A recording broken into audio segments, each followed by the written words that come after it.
आज हम इतना मॉडर्न हो गए हैं कि जिम जाते हैं कार से और चलाते हैं वहां पर साइकिल। नमस्कार दोस्तों, स्वागत है आपका एक्सेल एकेडमी में। I am Shubham with you. तो दोस्तों, अगर आप भी मेरे साथ हैं तो वीडियो को लाइक, शेयर और चैनल को जरूर सब्सक्राइब करें। सबसे पहले आप सभी लोगों को योग दिवस की हार्दिक शुभकामनाएं। दोस्तों, आज के इस वीडियो में हम योग के इतिहास, योग और धर्म के प्रमाण, जैसे धर्म के तौर पर हम हिंदू, बौद्ध, जैन, इस्लाम, यहूदी, ईसाई पर चर्चा करेंगे।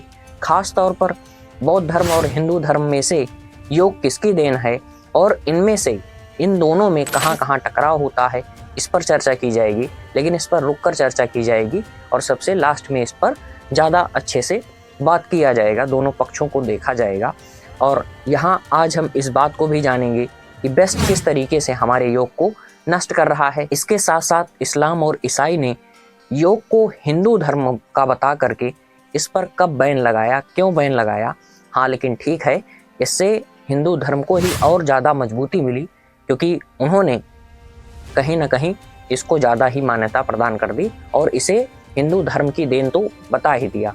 चलिए फिलहाल शुरू करते हैं और सभी बातों को विस्तार से समझने का प्रयास करते हैं। सबसे पहले योग शब्द का उल्लेख ऋग्वेद में मिलता है। इसके बाद अनेक उपनिषदों में इसका उल्लेख आता है। जैसे कि बताया जा रहा है उदाहरण के तौर पर कि 108 उपनिषदों में से 20 तो केवल योग उपनिषद हैं। अब पश्चिमी जगत में योग आसनों पर आधारित है। जो बेस्ट की बात है, वहाँ पर जो योग है वह आसन पर आधारित है, जबकि परंपरागत योग का केंद्रीय बिंदु ध्यान है, मेडिटेशन इसका मूल आधार है। लेकिन यहाँ पर जो पश्चिम के लोग हैं वे पैसा कमाने के चक्कर में जो आसन कराए जा रहे हैं उन्हीं को ही योग का दर्जा दे रहे हैं, जो कि काफ़ी ज़्यादा गलत है। और वह सांसारिक लगावों से छुटकारा दिलाने का प्रयास करता है। जो योग है वह जो संसार की लगाव है, मोह माया जिसे कहा जाता है, उससे अगर छुटकारे का कोई आधार है तो वह योग है। आशा करता हूँ इस बात को आप समझ पाए होंगे और अधिक इस बारे में चर्चा आगे की जाएगी। और योग संस्कृत से लिया गया है, जिसका अर्थ है जुड़ाव या एकजुट होना। साथियों, योग शब्द संस्कृत शब्द युज से हुआ है, जिसका अर्थ ही होता है जुड़ाव। लेकिन यहाँ पर जुड़ाव में काफ़ी विवाद है, क्योंकि मैंने शुरुआती दौर में ही बताया। और मैं चाहता हूँ कि आप सिक्के का एक पहलू ना देखें, आप सिक्के का दोनों पहलू देखें। जैसे यह परिभाषा हम सब बहुत दिन से सुनते आए हैं, लेकिन इस परिभाषा में विवाद कहाँ है, ये आज के वीडियो में हम जानेंगे। तो यहाँ बताया जा रहा है कि जीवात्मा और परमात्मा से मिलने को योग कहते हैं, लेकिन यह सटीक परिभाषा नहीं हो सकती, क्योंकि यहाँ पर एक विवाद है। यह सर्वस्वीकृत परिभाषा नहीं है। जैसा कि बौद्ध जो अनुयायी हैं वह भी परमात्मा की सत्ता को स्वीकार नहीं करते, लेकिन योग शब्द का व्यवहार करते हैं और योग का समर्थन करते हैं। तो इसलिए यहाँ पर यह जो परिभाषा है वह एक धर्म आधारित दिखाई पड़ती है। चूँकि विवाद कहाँ हुआ कि इन्होंने कहा कि जो आत्मा और परमात्मा है उसका मिलन योग है, लेकिन जो बौद्ध के अनुयायी हैं वह ईश्वर की सत्ता और परम सत्ता में विश्वास नहीं करते, इसलिए इनको नास्तिक धर्म के तौर पर बताया गया है। साथियों, इसके बाद जब हिंदू धर्म की बात अब हम विस्तार से कर लेते हैं सबसे पहले नंबर पर, तो यहाँ बताया जा रहा है कि जो भगवान शिव हैं वह प्रथम योगी या आदि योगी कहा जाता है। उनकी एक नाम यह भी है, एक कहावत के तौर पर लाइन कही जाती है कि विष्णु के 1000 नाम तो शिव के अनंत नाम हैं।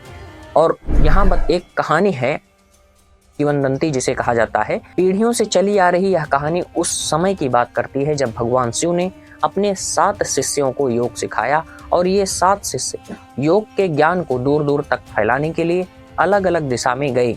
इनका ज्ञान एशिया, मध्य पूर्व और उत्तर अफ्रीका और दक्षिण अमेरिका जैसे क्षेत्रों तक फैल गया। अब यहाँ पर हिंदू धर्म और जो योग के प्रमाण हैं उन पर थोड़ी सी चर्चा करते हैं। लेकिन यहाँ पर एक बात ज़्यादा गौर करने वाली है कि ये फैक्ट हो सकते हैं, ये पूर्ण है, यह कहना कठिन है।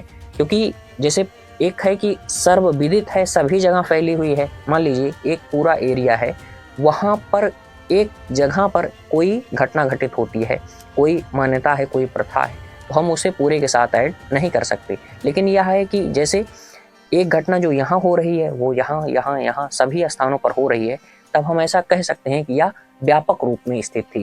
तो इस बात से आप समझ पाए होंगे और उदाहरण से अब हम इन चीज़ों को समझने का प्रयास करते हैं। तो पहला जो प्रमाण यहाँ पर प्रस्तुत किया जाता है वो यही है कि 2700 ईसा पूर्व सिंधु सरस्वती घाटी सभ्यता में योग साधन करने वाले लोगों के पास मोहरे और जीवाश्म मिले हैं। योग की महिमा और यज्ञों की सिद्धि के लिए उसकी परम आवश्यकता बताई गई है। इसी सिद्धांत का ऋक् संहिता में स्पष्ट उल्लेख मिलता है।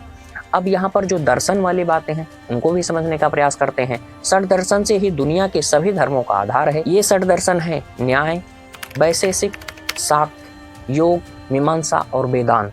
जैसे पतंजलि ने योग को 8 अंगों में समेट दिया है, जिसे अष्टांग योग कहते हैं। इनमें यम, नियम, आसन, प्राणायाम, प्रत्याहार, धारणा, ध्यान और समाधि शामिल है। ये सभी जो ये 8 बताए, इन सबके काफ़ी लंबे लंबे एक्सप्लेनेशन भी हैं, उन पर हम चर्चा नहीं कर रहे हैं। चलिए आगे बढ़ते हैं। योग के प्रसिद्ध ग्रंथों में पतंजलि द्वारा रचित योग सूत्र और वेद व्यास द्वारा रचित योग भान्य का विशेष महत्व है।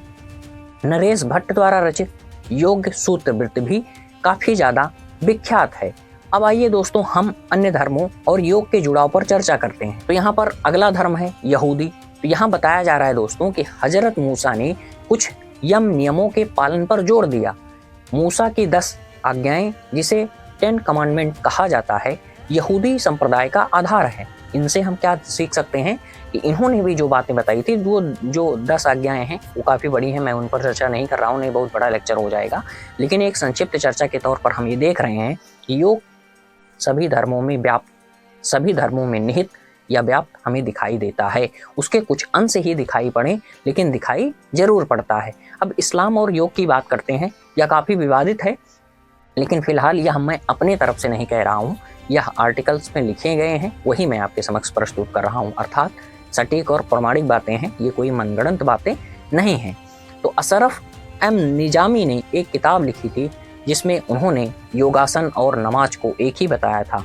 जब नमाज कायम के रूप में अदा की जाती है तो वह वज्रासन होता है, और सजदा करने के लिए जिस तरह नमाजी झुकता है उसे संस्कासन कहा जाता है। जिस तरह नमाज पढ़ने से पहले वजूद की प्रथा है, उसी प्रकार योग करने से पहले शौच तथा आचमन आदि किया जाता है। नमाज से पहले इंसान नियत करता है, तो योग से पहले वह संकल्प करता है। तो इन्होंने जो समानताएं हैं वो बातें आपको यहाँ पर देखने को मिलती हैं। यही बातें अशरफ जी ने लिखी, वही मैंने आपके समक्ष प्रस्तुत किया। अब आइए सिख धर्म और योग के विषय में जानते हैं। तो सिख धर्म में कीर्तन, जप, अरदास आदि अनेक बातों को योग से ही लिया गया है।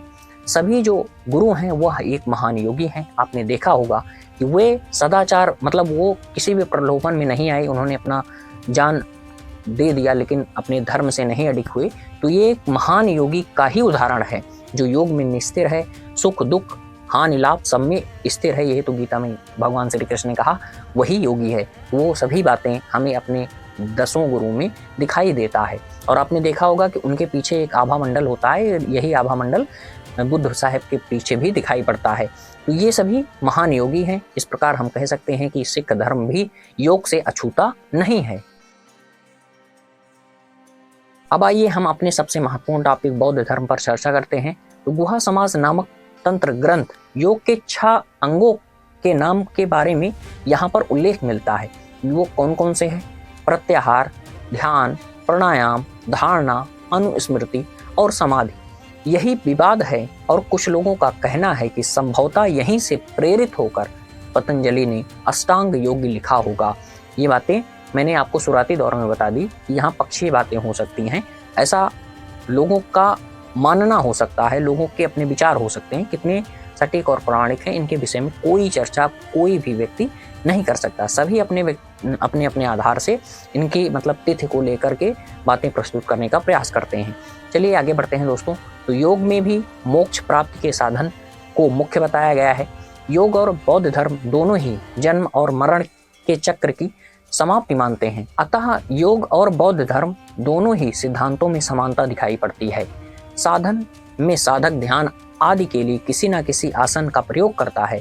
स्वयं भगवान बुद्ध की मूर्ति अगर देखी जाए तो वह भी पद्मासन में दिखाई पड़ती है। जहाँ तक प्राणायाम का प्रश्न है, तो बुद्ध ने भी आनापान सति के रूप में प्राणायाम का उपदेश दिया था। बुद्ध स्वयं एक उच्च कोटि के योगी थे।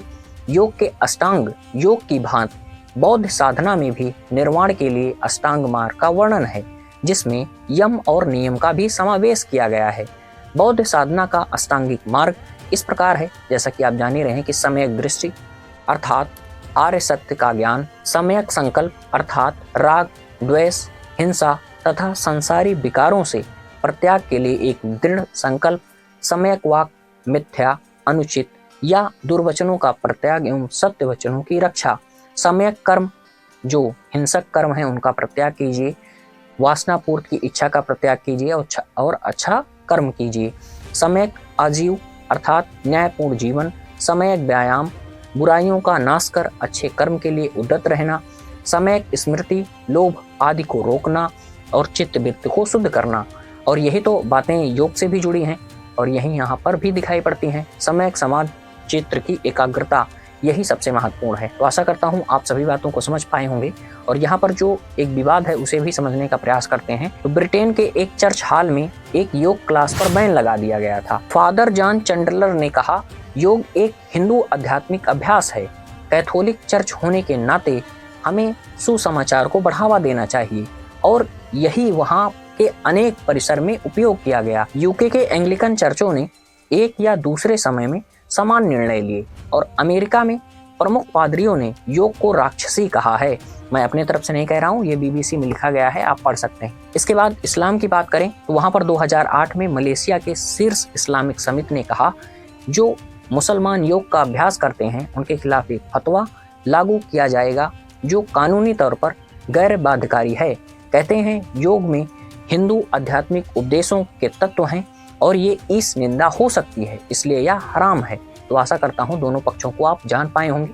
और यहाँ पर एक है हठ योग और एक है राजयोग।